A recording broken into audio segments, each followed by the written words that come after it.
Tôt ce matin, les premiers vacanciers s'apprêtent à prendre leur train. Pour certains, il s'agit d'un moyen de transport incontournable. C'est plus rapide, on a souvent peur d'avoir des embouteillages. Écoutez, moi j'ai déjà peur en voiture, donc je préfère le train, je pense que c'est plus sûr. Et puis voilà, quoi. Bon, des fois il y a parfois des retards, mais on fait avec. Mais d'autres seraient bien volontiers partis en voiture. On part quand on veut, on revient quand on veut, et puis on n'est pas... Vous voyez, on n'attend pas ici, je voulais être à l'heure, on n'attend pas une demi-heure pour avoir notre train. Effectivement, au même moment, sur les autoroutes de France, les vacanciers en voiture, cette fois, entament leur long trajet vers le soleil.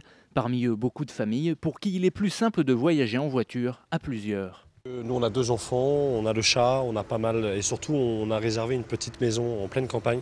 Donc pour pouvoir après être autonome avec notre voiture et pouvoir bouger, c'était plus facile. Mais parce qu'avec des enfants, c'est quand même plus économique.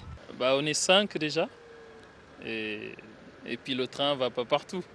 Car ce qui fait de la voiture le moyen de transport préféré des Français, c'est aussi la liberté.